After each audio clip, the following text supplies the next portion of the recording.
Olá, eu sou a educadora Luana e vou estar falando para vocês sobre gênero textual cartas, parte 2, né? Onde que entra a importância da matemática nas cartas. Então vamos lá.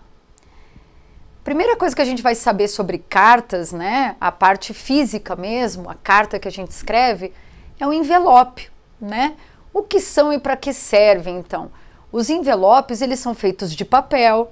Eles podem ser de diferentes tipos de papel, de cores, né? Eles podem ser maiores, como esses aqui que a gente está mostrando aqui embaixo, ó, no papel pardo, ou até mesmo coloridos. E para que eles servem, então? Eles servem justamente para que a gente coloque a nossa carta dentro, né? Essa carta, como a gente já viu, ela pode ser uma carta pessoal, pode ser uma carta na forma de um documento, dentre outras situações aí.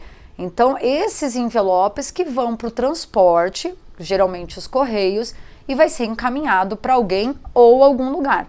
Então, essa é a grande importância dos envelopes.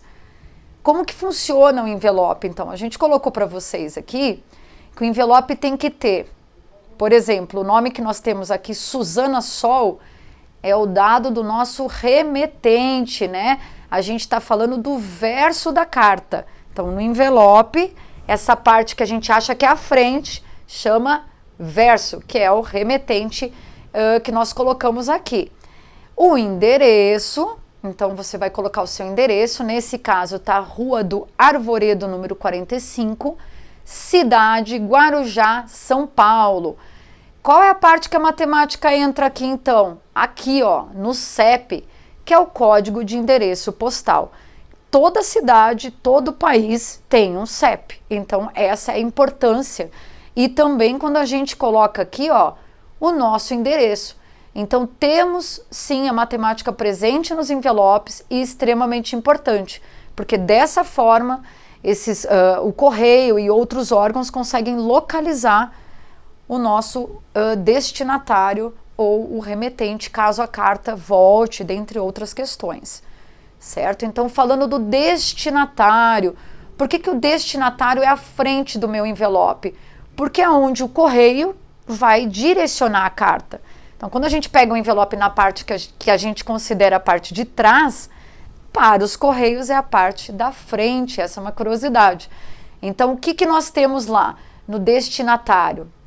Nós vamos ter o nome da pessoa, vamos ter o endereço, neste caso, Rua das Margaridas, 2653. Então aqui o número de novo, a importância dos números. O bairro Jardim Felicidade, cidade Guarulhos, estado de São Paulo. E novamente o CEP, que é o código de endereço postal, como vocês viram anteriormente. É importante o CEP? Muito importante, porque sem o CEP eu não localizo a rua, o bairro e a cidade. São códigos. Em cima, então, no nosso envelope, nessa parte da frente, nós colocamos o selo. O selo também, ele é uma forma de você documentar, né, a carta. Aqui nós vamos novamente colocar o nosso exemplo de carta pessoal. Nós colocamos dados também matemáticos, né, na nossa carta. Por exemplo, São Paulo, 10 de maio de 2000. Então, nós temos aqui a data, o dia, né? A data, o nosso dia, e o ano, 2000. Então, aqui a data, ela é composta pelo dia, 10, e pelo ano 2000.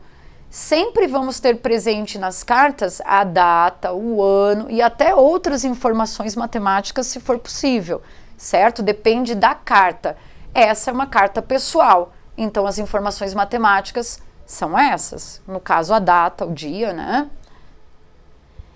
A carta e o envelope utilizam números, então? O que vocês acham? Sim, e muito, né? Nós utilizamos números nos seguintes dados: dias, ano, o endereço, no CEP. O CEP representa, então, aquela informação da rua, do número da casa, né? Da cidade, as informações que a gente vai estar colocando no nosso envelope. Como atividade, a gente traz para vocês o seguinte: a gente vai criar um envelope. De que forma? Nessa aula, vocês vão lá para o slide número 5, vocês vão estar acompanhando a aula e vai ser fácil para vocês verem onde tem a carta pessoal. aquela carta que nós já havíamos falado. Então vocês vão criar um envelope com os dados do remetente e o destinatário desse envelope. Quem são? O Joãozinho é o remetente, o destinatário, a mãe dele. Depois vocês vão inventar um endereço. Não precisa ter muita preocupação com o nome da rua, certo? Mas que vocês coloquem o número da casa e um CEP para cada parte do envelope, seja o verso ou a frente. Usar a criatividade, escrever quantas cartas vocês quiserem, porque quanto mais a gente praticar, mais a gente vai se familiarizar com esse assunto. Tá legal? Então essa foi mais uma aula do Mova, até a próxima!